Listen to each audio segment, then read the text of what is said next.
So is there a phantom in this movie? That is our intro. You can cut out all of these parts, just have the one line and then start it. And if I go back to edit it and hear that you put all of this in, I'm going to kill you. Well, now I have to keep up to this. I know. Jerk. Welcome, everybody, to another episode of the Digital Drive-In Podcast, where we talk about some of our favorite movies and why we love them. My name is Alex. That was a really bad, intro, eh? Our favorite movies and why we love them. My name is Alex. I'm joined, as always, by my spandex-wearing co-host, Garrett Donardo. Say hi, you idiot. Hi, you idiot. I didn't see that one coming. And Garrett, what movie did we watch? I watched it yesterday, but what movie did we watch today? Well, I watched it like a week ago. Yeah, go fuck yourself. Thank you. Okay, I will. The 1996 action-adventure comedy, The Phantom. Yes, it is a comic book movie. In case you don't know, The Phantom comes from a comic strip who is a descendant of a line of African superheroes. In fact, he is the 21st Phantom. But he has to travel to... Fox. Huh? Yeah, he has to travel to New York City to thwart a wealthy criminal genius, which is played by Treat Williams. You see, Treat Williams has to obtain 3 magic skulls to get the ultimate power of the universe. And the only one who can stop him is a guy that hides in the jungle dressed in bright purple, rides a horse, and has a wolf dog. Yes, it is mid-90s. Thought it was Alex, earlier. why did you not watch this movie 1,000 times as a kid? I'd never heard of it till you brought it up. You'd never even heard of it. I'd never even heard of it. Do you know anything about the original comic strip? Nope. Oh. I guess the newspapers probably didn't really exist when you were young. I don't even know what they are. Oh, gosh. I know what newspapers are. I'm not that old. Mm-hmm. But I only read Garfield. That would explain all of the lasagna jokes. I don't know if they're... that was a different movie. I don't know if they printed this comic where I live. Yeah, that's possible. It is definitely an American thing. I'm not American. I mean, great. I mean, the thing is... I think I feel when I'm trying to have structured a podcast. Wait a minute. It's always me doing this. Never mind. No, it's not the fact that you're stopping for jokes. It's the fact that all the jokes are terrible. Oh, okay. That makes sense. Okay. Lee Falk. What'd you call me? Falk. Maybe he's related to Peter Falk. I don't know. I doubt that very seriously. He was the one that did the original comic strip for the Phantom. Right. Dating all the way back to late 30s, early 40s. I mean, there was even basically a movie in 43 about the Phantom. I mean, it was like a series of shorts, I believe, that ended up being 5 hours long. It was like a serial. Anywhoosie, what's-its? He was one of the early costumed superheroes. Well, superheroes in air quotes. He was really just He's just a dude who shoots people. Yeah, he's just a do-gooder. Yep. By murdering people in the face with guns. And the original... I don't know how much he was involved with the making of the movie. I mean, he was credited for characters. Was he still alive? At the time... If he made the strip in the late 30s, he would have been really fucking old in the mid-90s. He died in 99, so he was around. Damn. The guy who actually wrote the script, apparently, is the same guy who wrote The Last Crusade, Lethal Weapon, Inner Space, Lost Boys. Oh, okay. So that's interesting. So kind of... Yeah, Especially kind of in that same vein of adventure-type films. Like I had mentioned to you, the director was the guy who had actually directed some young Indiana Jones Chronicles. Right, which I've seen a few of, so... I don't know of course, I've seen his episodes, but... That wasn't until after The Phantom, but... Okay, right.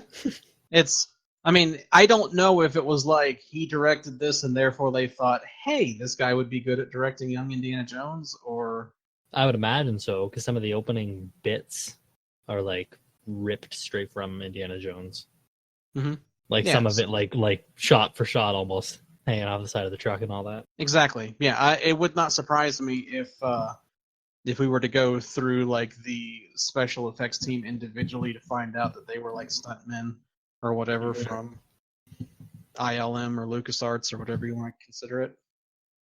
Yeah, and so it's like the director kind of like had done television show miniseries type stuff in the 70s and did a few of my favorite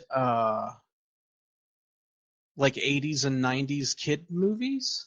Okay. He did Daryl, Daryl, which is like abbreviated. It's supposed to be I don't even remember what it's called, like digital something. Oh, it's not like Dare. No, but it's Like about the a young drugs one? boy who turns out to actually be a robot that the military is using. Oh, So it's like okay, so it's like that kind of like science fiction-y stuff, and then plus he did Quigley Down Under, which is Like actually one of my Free favorite Willy. modern westerns. He did Free Willy, which you may what I just know. said. What I literally just said. I know. So apparently, okay, I was looking through. Are there two different? I guess there are multiple different adventures of young Indiana Jones. So there's the Adventures of Young Indiana Jones, and then the Young Indiana Jones Chronicles. The Young Indiana Jones Chronicles was 92 and 93, which is previous to the Phantom. Oh, that's what I've seen, I think, the TV So show. he directed some stuff of Indiana Jones before the movie, and he directed stuff of Indiana Jones after the movie, which was in like the late 90s. Maybe they were like direct to video or something. Maybe. He directed one that had Christopher Lee in it. One of the Young Indiana Jones adventures. Count Dooku. Yep. Very good. That one was also written by Frank Darabont, who did the Shawshank Redemption. So it's interesting. He actually did a number of them. I know it's a tangent, but that's kind of interesting. I didn't know that. Guy that did Shawshank and Green Mile he done like 4 or 5 of the Young Indiana Jones adventures. The guy who shot the Phantom ended up being the DP for Mad Max Fury Road, Thor Ragnarok, and Aquaman. Really? Huh. That's wild. So did Fury Road win cinematography? No, Birdman did. Because those are some good looking movies. All 3 of them. Even Aquaman at times is pretty nice looking. I mean, the shots aren't bad in this. There's some fun like adventure stuff. He knows kind of what the movies need, I guess. Apparently, he was an additional camera operator for Beyond Thunderdome. So did he have any connections to Indiana Jones? I was looking through this because like some of the shots, I was surprised. Like they are, especially in the opening bits, are almost lifted. I don't see where he did anything when they enter the military base, and it like pans up the front of the military base to show the sign, and then it goes over top of it. You know what I mean? Right. That's such a Spielberg shot. I was like, oh damn, what am I watching? Some kind of hack? I'm kidding. I actually liked the film best before the Phantom came into it, which is weird to say, but that's just, I mean, I liked it best when it was literally just James Remar doing an adventure movie, which is like the first 10 minutes, I think. I was like, this is fucking sick. And it never got bad. Like, I don't mean apparently to say he was named cinematographer of the year in '97 for the Phantom. Really? So that's interesting. Apparently he's Australian. Okay. Which might explain why he worked with Miller. Yeah, well, and Taika, even though I know that's New Zealand. Yeah, that's New Zealand. New Zealand, dummy. They're different. You dummy.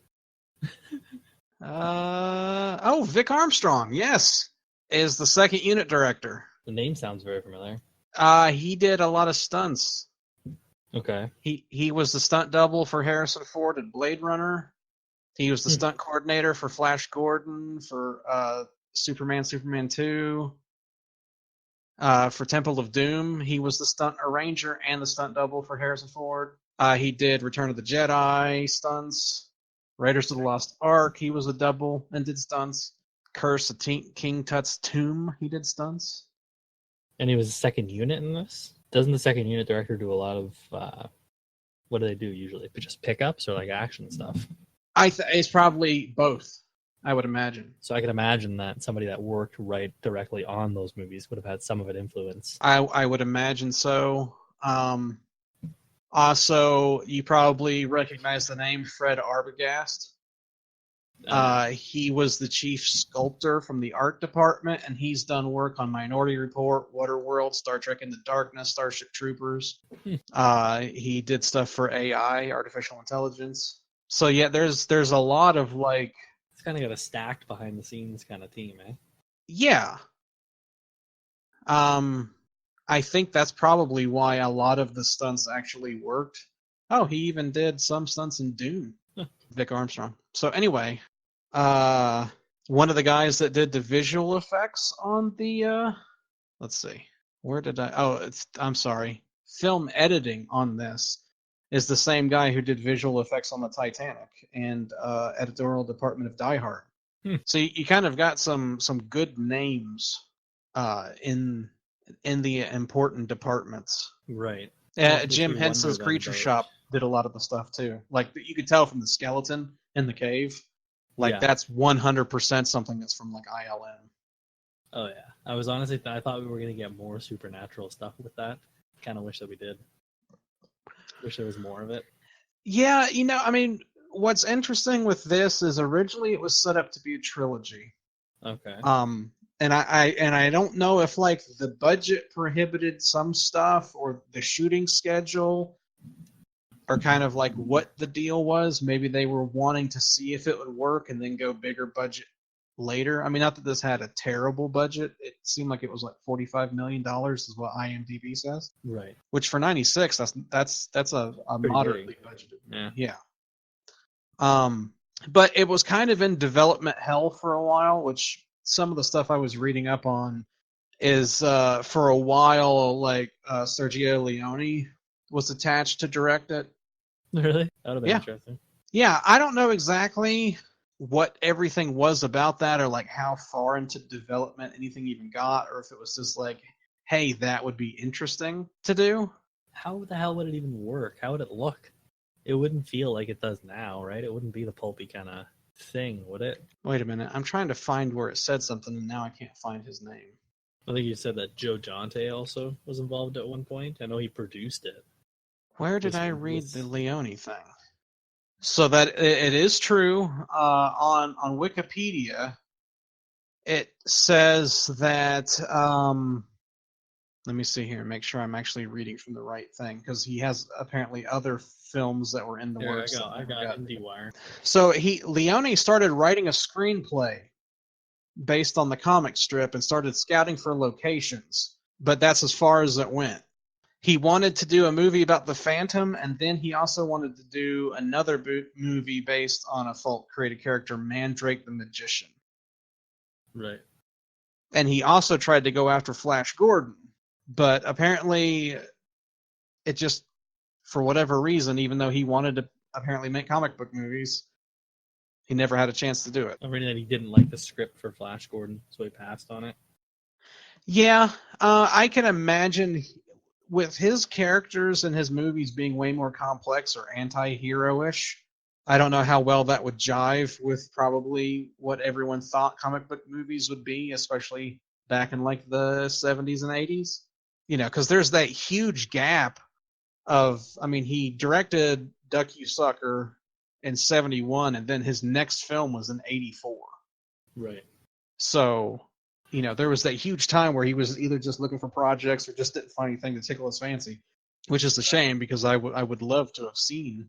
I mean, I wonder if that story could have been like a Kurosawa thing where he was kind of just, for whatever reason, he got shafted for a while by a bunch of people. Could have been, So it's like that would have been interesting if we would have actually had, an auteur directing a comic book film that early.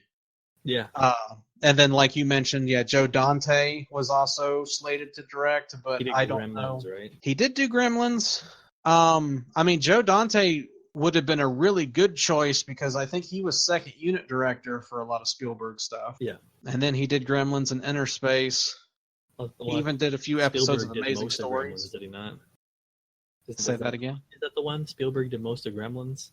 Spielberg produced it.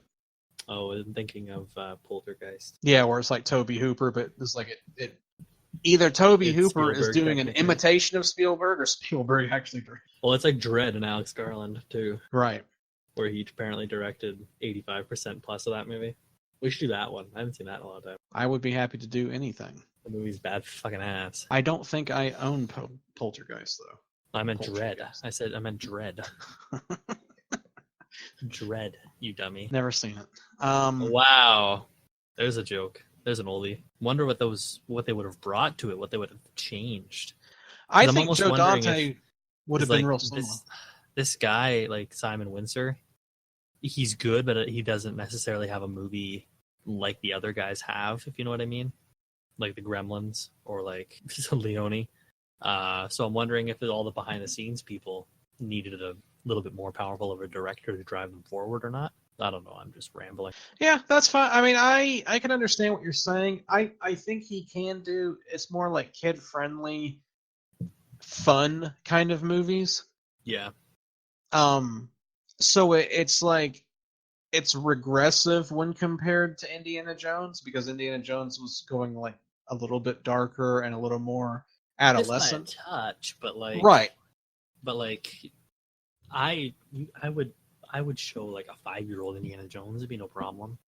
All of that era of movies are made for kind of just everybody. I don't know. They don't really have labels on them. Yeah. Your Back to the Futures and your Goonies and your Gremlins. I think if a little bit the more. Phantom had have come out in '86, it would have been fine. Yeah, it probably would have had a little bit more of a impact. Yeah, I think coming out when it did maybe hurt it a little bit. But I mean, it's 3 years before The Mummy. Yeah. So I mean, even, and we could talk about casting if you want. Even if Brendan Fraser, not Frazier, right? I always say Frasier because I don't know. I can't remember his last name specifically. But anyway, I think even if he would have been the lead in this, it would have been like way better. I think most of this does fall onto Billy Zane being Billy Zane. Mm-hmm. I know when I found out Bruce Campbell was originally attached or rumored or what have you, I was mad. I probably should have read that after I finished the movie. Because then I just kept picturing what he would have been like the whole time and what his character... I mean, he would have been a little less like stoic and a little bit more dickish and shit, but he would have been Bruce Campbell-y. But I think it would have worked in the grand scheme of it. It would have really hammed it up. Having Bruce Campbell instantly makes it a cult movie. Yeah. So I think it would be more remembered. It's like you said, this one kind of came and went, and I only latched onto it because of the fact that I was like 17 when it came out, and Sure. I was missing that section in my life of fun adventure-y films. And so it's almost complete nostalgia for me, and the fact that I like the director during this time as well. Sure. I get that. Yeah, I mean, it's definitely a movie you can't take serious, that's for sure. Like I said, if I watched this when I was a kid, I probably would have it like up there with The Mummy, or at the very least The Mummy 2. I know we rewatched that at one point and it was like way worse now that I'm an adult, but Right. I probably would have held it into those regards, or even like Clash of the Titans, where I'm like, a lot of people don't like this movie, but it's fucking fun as hell.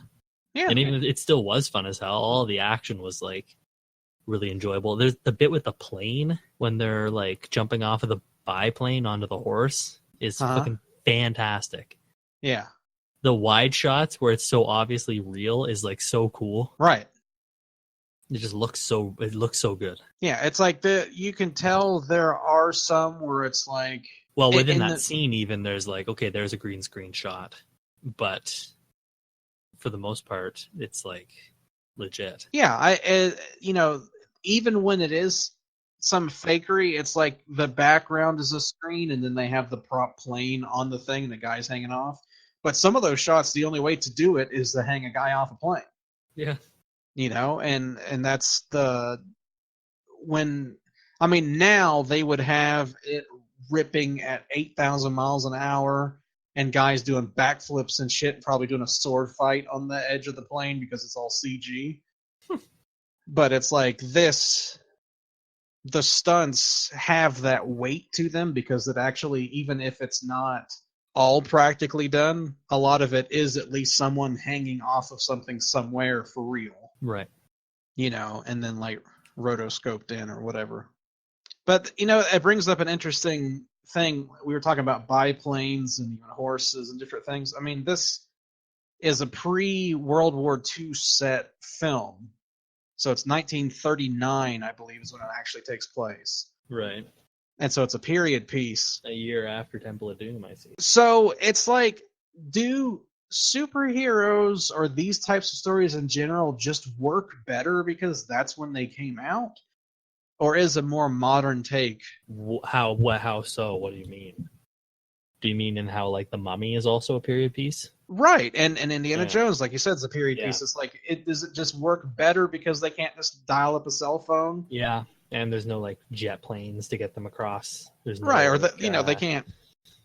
Yeah, you don't have like, international waters or like an unknown you can island sneak into places. Yes, easily. It was this movie with like when they're at the museum. They would never be able to just walk up and steal it like that. Like, sorry, Nick Cage, you would never be able to get that close to the Declaration of Independence. Not at this day and age. Like, that was a post 9/11 world. Like, there's no chance. This, I think it does work when you strip away and take away all that technology. It kind of makes it a lot more believable, I suppose. Well, why didn't they just do this? It's because it wasn't invented yet. Well, yeah, that's the thing, is like, it never pops into my head, why don't they just do this? Like, even though granted the movie is silly and like made for kids and only meant to have fun, really, the more you think about it, the more it falls apart. But there aren't those lingering things. Like if Home Alone was made now, you'd be thinking, well, why doesn't Kevin McAllister just get on the cell phone and text his mom? Yeah. And tell him he's home. But it's like, you can do that back then and get away with it when you didn't have that technology, and then those thoughts will never enter your mind. It's so cartoonish when people get hit in the face with a shovel. You don't go, oh, come on, that would break their face. It's like, Right. It's like, it's already a given that those things are fine. So it's like, if the guy is doing all this crazy stuff, even though he has absolutely no padding. That's the other cool thing, is like, imagine if one guy brought a gun to the sword fight. Kills the Phantom immediately. Right, just a dude in a leotard. He doesn't have any powers. His only power is the ring, and has to deflect something. I'm just glad they didn't do anything. I was a little fuzzy on some of the Phantom, the logistics of the Phantom. I didn't really understand. I did feel like I missed a movie. There were a couple of times where this felt like almost like a second part or something. I kind of like that it's not an origin story. Well, no, I don't mean to do an origin story. I think it's trying to set up, especially with the two of them, like, look, we have history together, kind of like a Indy and Marion kind of way. But I think the way it came across to me was like, wait, I missed something. But I was paying attention. But it's like, do I have to rewind? It was like not Jurassic. It was like Godzilla 2 did that too, like the more recent one. Where it was like, I'm not saying this is as bad as that. That movie's fucking awful, as we'll get to in our 2019 recap when I bring it up as my worst of the year. Spoiler. It just it goes back to the Indiana Jones thing of like, I still consider that to be a kid's movie, maybe because I saw it when I was like 6, 7, 8. But I think, to build that kind of relationship, I felt like I was missing something. I felt like it was not just between the two of them, but there was a lot of stuff in general. Like, the opening feels like a recap. They literally even say, like, previously on. Right at the start. And I'm like, what? I understand it's kind of the serial aspect, right? But it is technically a first film. So that some of it kind of confused me a little bit. Yeah, it's definitely made for people that already know about the character.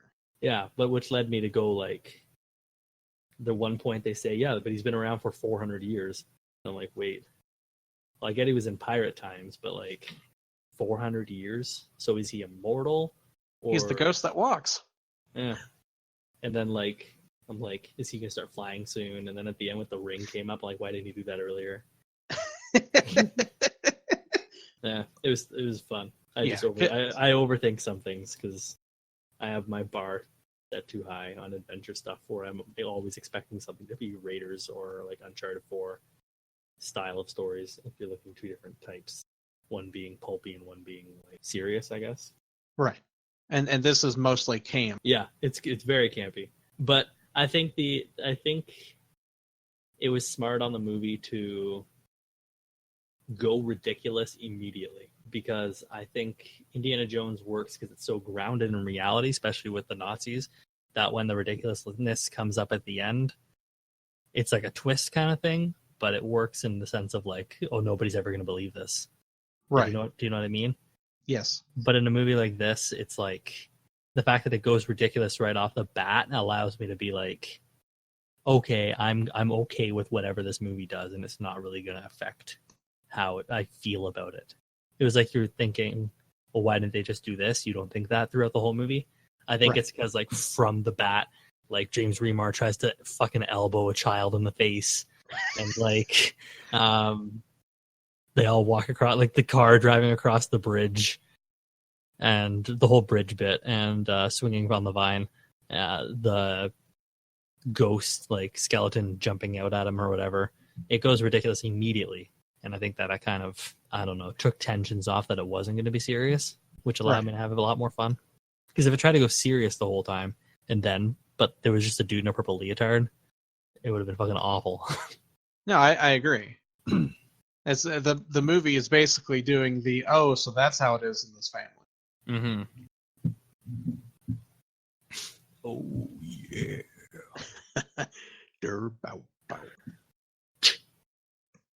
Chicka. What else you got for me here? Yep. Yeah, no, that's fine. I was just looking at the notes to see if there's anything that I missed or wanted to talk about before we got to the Bruce Campbell. Want to talk about Bruce Campbell again? Well, the thing is, I think Billy Zane, as much as I like him, he was in Twin Peaks. What? You know, he's been in those types of films, but you're just trying to sneak a Lynch connection in. That's the only reason. You actually don't like this movie. You just wanted to like pull it out at some point and be like, guess what, Twin Peaks. Well, he was in the Back to the Future movie along with Casey Siemaszko, or however you say his name. Part 2 or part 1? He and Casey were both in the first movie because they were Biff's henchmen. Gang. Yeah, he was in Match, wasn't he? I don't remember what his name was. Yeah, well, it's my favorite movie ever. So, but it's like, other than maybe Demon Knight, I don't know that I've ever really like seen him something I was like, yeah, he really fits that part. He's just a guy. Right. He's just a person. Yeah, and in this he is a little wooden. Yeah, which again, it kind of works when you're the Phantom to be wooden or whatever, because you're trying to be like that, like, I will save the day hero kind of thing. Right. But when he takes it off, it almost needs the changing personality to, almost like the Batman dual role, super serious versus like Bruce Wayne playboy. He's not necessarily very charming. No. And that character needs the charm, or why the women would go gaga over him, other than just the fact that he obviously worked out for the role. Yeah, he's a slightly good-looking block of wood. Yeah. A well-stained block of wood. And not even like the Keanu Reeves side, because Keanu Reeves is actually cool. Yeah. He's wooden, but at least the whole time you're like, oh yeah, I can dig this. This is just like, I just ran my head into a brick wall. Yeah, he's kind of a meathead. Billy, if you're out there and listening to this, because I know you don't have anything else to do, I'm sorry. I did love you in Twin Peaks, and I do wish that you came back in the return. Maybe season 4. Nah. Season 4 starring Billy Zane and Balthazar Getty. Whatever. Imagine. That's what he should do. Season 4 of Twin Peaks should be like all the characters we didn't see in the return, and literally no Cooper. Speaking of Twin Peaks, one of the names of the ladies in this is Diana Palmer. I know. I thought about Twin Peaks immediately because Billy Zane was right there. But Billy Zane and a Palmer. What did you think about the cast outside of Billy Zane? I don't give a shit. Wow. I didn't mean it like that. All right. I love James Remar. I didn't know he was in it. He showed up. I was very happy. The rest of them are kind of just like they play their parts well, but I didn't really. Nobody was a standout. I didn't think. You didn't like Xander Drax? Oh, he was Treat Williams, right? He was a great villain. He was very over the top. He was very over the top. It's like, look at all this power. And he started like spelling his name. XANDERDRAX. I mean, What? he sets up an entire thing to trick a librarian into stabbing his own eyeball. That was my favorite part of the movie. Yeah, what does it use say? the focal knob. Yeah. You gotta make it focus, and then he like focuses it, and it says like "you idiot," and it stabs him in the eyes. That was funny. I feel like he was the one that actually understood what kind of movie he was in. Yeah, the only one. Catherine Zeta-Jones is like, do I just do the same thing that I did in Zorro? Yes. Was she in Zorro before this one? Mask of Zorro was 98. 94? So this 98. It was Wow. before. This was before. I actually don't really like that movie. Yeah, it's fine. But that's coming from the adventure guy. I know. Well, I mean, I wasn't thrilled with it. That's why when they said Martin Campbell was going to do the Green Lantern movie, I was like, oh. You're And definitely was. making a joke here. You know what's fucking hilarious is Martin Campbell has such a weird ass career. Okay, he made Yeah. 2 of the best Bond movies. He made like the best Bond movie, and then like the best Pierce Brosnan one, and then all the rest of his stuff is like really, really trash. Like, how do you go from doing Casino Royale to doing Green Lantern? How do you do that? Well, I think Casino Royale had the benefit of Daniel Craig coming to do something different with Bond, and the Who fact did a that podcast? that they were mimicking the Bourne movies. Yeah, So I think it's like you have a great cast and you mimic something that's already worked. The same. I think this is me personally. This maybe is a controversial opinion. You take away GoldenEye the video game, and I think GoldenEye the movie is not looked as well upon by history. yeah, it's not. It's the best Pierce Brosnan movie. But that's not saying anything. Correct. That's like The saying the others are not shiniest good. piece of trash. You know what's interesting? What's that? The Legend of Zorro exists, and I totally forgot, even though I have seen it. Yeah, that one was really bad. Well, you know who wrote it? Who? Alex Kurtzman. Oh, well, that's not surprising at all then. Fucking Mummy. And a bunch of other garbage. And he's currently digging up goddamn Picard out of his grave to do Star Trek Picard. Here we go. Imagine your best script ever. I guess Star Trek 2009 is okay, but I mean, like, Lindelof co-wrote that, so I would put most of it onto him. Even though I know you don't like him. Nope, he didn't write that one. Oh, damn. Okay, well, that's Kurtzman's best script. That or The Island. But, like... But he also didn't write The Island. I mean, he didn't write The Island. The Island is an original movie. That's the thing, is like... Right. Then imagine... Well, he's never made an original movie then. Well, sure. What a hack. So that's, The only original movie he ever made is this People Like Us, 2012. He directed it. Apparently it's just fine. I mean, The Island is a complete ripoff to parts the Clonus horror. And then Star Trek already had, like, countless TV series and countless movies before it to develop everything. And so it's like, fuck him.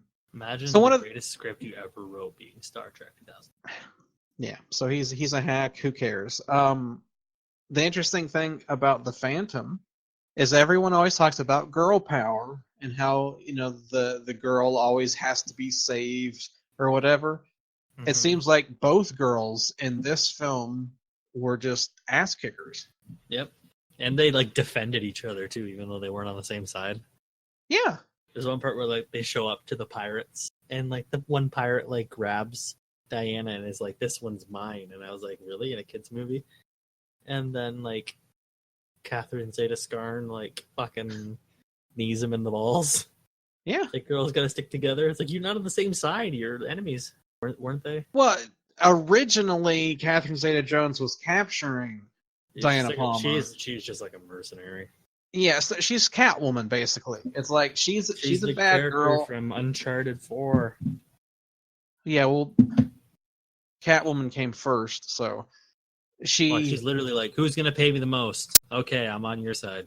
Well, that's the thing, but it's like she kind of has a change of heart by how hunky the Phantom is, and the fact that, like, why would he come and do all this stuff just for a girl? Oh, apparently they actually love each other. Now I'm jealous. You know what? I changed my entire way of life because I saw Billy Zane. Yeah. Well, I mean, it's not too much different than the fact that you stopped fighting because both your moms have the same first name. No, see, there's a deeper meaning to that. It triggers PTSD. That's a good movie. We're not going to get into this. Also, Patrick McGoohan is like that movie. Is the 20th Phantom, the Phantom's dad, 20th that was stabbed in the back by James Remar. But the thing that I know Patrick McGoohan from, and I wish you did, is The Prisoner. Oh. It's probably the greatest James television Remar killed his show dad, but because they're wearing a purple leotard, they look the exact same. Yeah, even though he's like 60 years old when he got killed. Yeah. Anyway, I understand now. So they're not. So the Phantom's not really immortal. No, they just keep finding people to put in the stupid leotard. And everybody. Is this the progeny of the original Phantom? What the what? Progeny? Progeny? No. Protege? Progeny? Parageny? You're probably right. So there's going to be a war, huh? It's funny. I did not actually learn to pronounce in there. That is what came over from the copy. What did? There's going to be a war? Jesus. Progeny is a descendant. Dick Basnack. Yeah, I know. You're right. Whatever. So anyway, would you recommend people watching The Phantom from 1996? That's all you wanted to talk about? Don't we have more? You have 2 more points we didn't even talk about. I mean, we talked about Treat Williams and overacting villains. I guess. I was just saying, like, if it ended up only being like 20, 30 minutes, we could talk in general about 90s comic superhero movies, but that's probably a podcast in and of itself. Yeah, well, I mean, we only did, 40 right now? We're about 40? Somewhere around in there. Do you think it's time for a new Phantom? I think that they should do a modern version where he's in, like, a large establishment with many various different shops. We could have, like, Pier 1 imports or really new automobiles that are in early this year. Small's got everything. Throwback. Uh-huh. But would you keep the purple leotard? I think it is. I mean, it's interesting because in one of the countries... Is it a leotard? Or am I using the wrong word? Spandex. That's the material. In one of the countries... You don't call a shirt a cotton. Would you shut the fuck up? No, never. That was so harsh. I know. I'm leaving. I'm gonna leave. I had to think for a minute to get the tone just right here. And the original strip was in black and white, and then on Sunday they would have colorized versions in the U.S. So it was always purple here. But in one of the other countries, it was translated instead of the Phantom as like the Crimson Avenger or something stupid like that. The Crimson Chin. So when they would colorize their comics, it would always be red. So when the movie came out in their country, they were shocked at the fact that it was purple and it wasn't anything at all like the comic book. But anyway, because the purple is so distinct to the character, you'd almost think they would have to. I mean, they have made... Or would you modernize it? You just wouldn't have them in, like, the stupid outfit, basically. No, there already is a modern version. It's called Phantom 2049. Can't tell. This is a joke. Blade Runner? How can you not... Is it not 2049? 2040, maybe? Excuse my ignorance, the Phantom 2040. Oh, yeah, in comic books, right? No, this is what is this? No, it's animated. Came out before the movie, though. I don't mean, like, time period. I just mean right now. Like, if you were to make it right now, how would you do it? Would you have the purple leotard again? You know what I mean? Wait. I do know what you mean. Because, like, if you look at Marvel, they have some of their stuff is, like, pretty accurate to the comics, but then some of it is changed because it would look ridiculous if they did it accurately. I'm trying to send you stuff. There is a Blu-ray from a movie from 2009 Oh, jeez. that has a new updated look, but it's fucking Jeez. terrible. I didn't even know this. I Googled it and I found an animated series from 94. That's what I was talking about. I would rather the Fucking leotard over science. that. Look how dumb that looks. I know. No, This movie and was awesome. that's Why one didn't of you do the. this? I don't even know if I want to buy that to watch it. Isabella Rossellini. There's a Lynch connection. Fuck you. Fuck you. That's the reason why I put the very first point about do these types of superheroes really only work pre-World War II? Right. Because when you try to update it, you basically lose the essence of the character, and the suit and everything looks stupid. Yeah. You know, there's no way. It's not like Batman, where anything that's black or dark gray basically looks fine. Right. You could change, you could armor him up, you can change it, you can actually give him the Ben Affleck almost like a robot Iron Man suit, and everything fits and looks fine.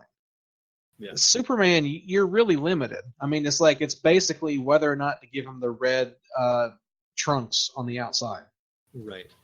That really becomes the thing. But everything, you have to have some type of blue, some type of red, and then like the S symbol has to kind of be a certain thing. I love the Man of Steel suit.